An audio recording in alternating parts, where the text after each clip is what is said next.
Alright, welcome back to Super Sentai Review, episode number... what episode am I on here?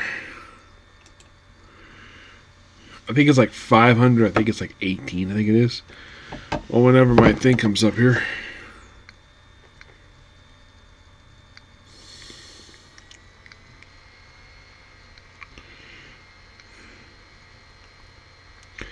$5.19, okay, $5.19.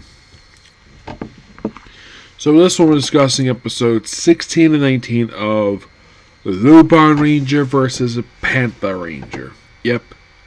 So in these 4 episodes,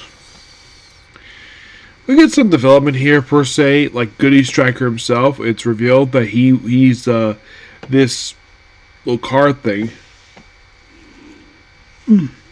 The thing that makes Mex combine. Apparently, he's fulfilling a promise made to Andreas Lupin. You know, and apparently it's also revealed in episode 18 that the Lupin collection was made with technology from the world the villains are from. I'm like, that was interesting. That was a very interesting development. I did not expect that at all. And I like in the case a couple times, usually they've used like repaint and stuff. These episodes don't use it per se.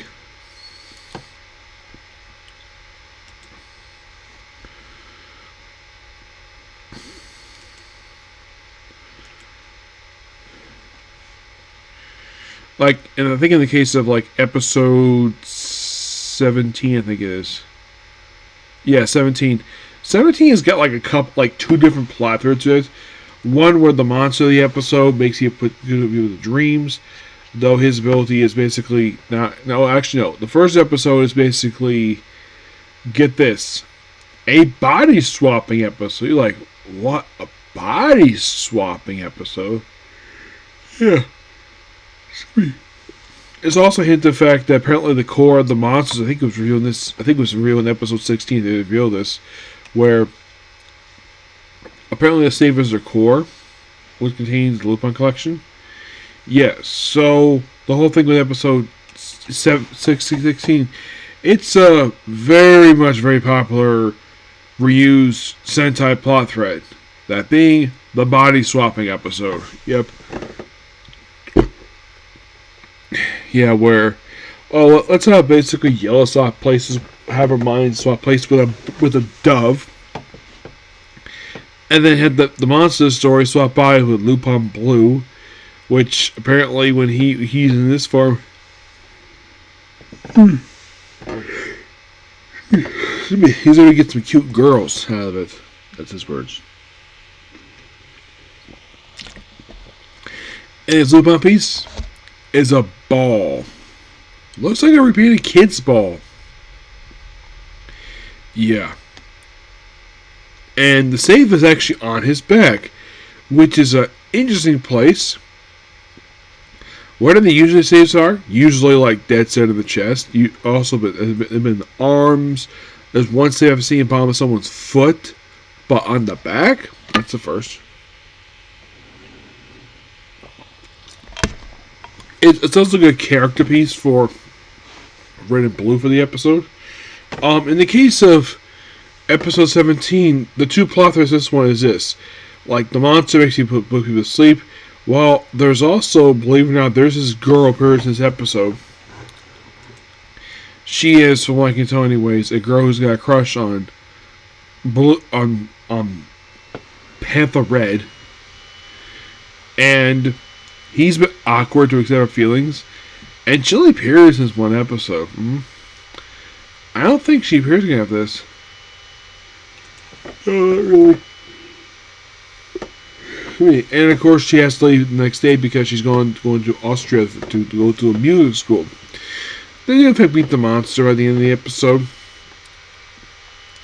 I would say it's mostly put a good character piece for Panther Red. Yeah. And then we have another hint like, Panther Red thinks, the Lupin thieves were actually the people working at the French restaurant. Yeah, they still haven't proven it all.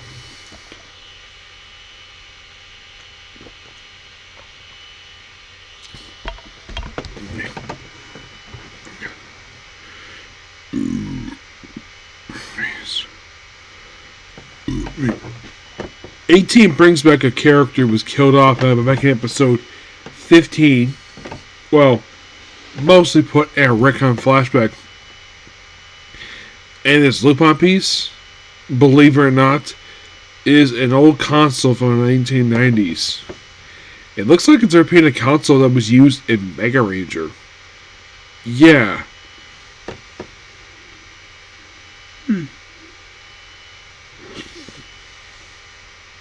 Yeah, I think it was in... Yeah, I think it was actually it was next episode happened. But this is actually the first time the Monster League Giants has the whole episode, which I found that to be interesting. But in the case of episode 19, well, this one in particular, it's like...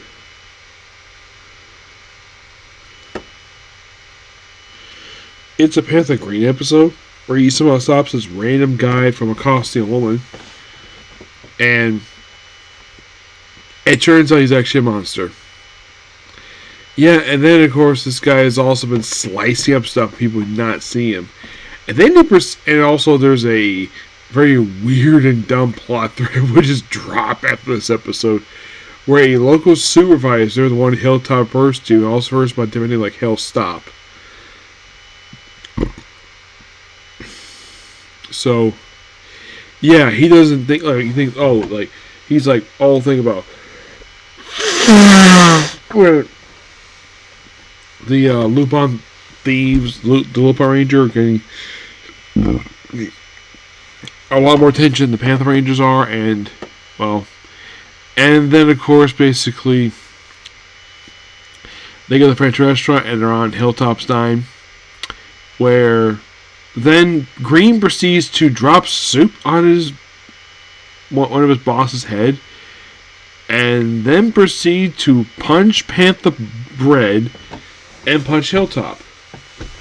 And the guy's like, "You're fired!" But being able to work around it, the fact he's not fired, he's actually spent for 2 weeks for the punching incident. Also, one thing I noticed though, when it comes to Hilltop, when he sits down, he apparently doesn't button his coat.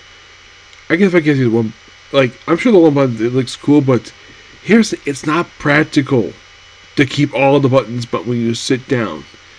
Whenever you sit down, the normal procedure is just to open the coat. Hilltop, for some reason, just has one button on the top button and think, oh, that'd be fine. The buttons will stretch if you keep them buttoned when you sit down. So,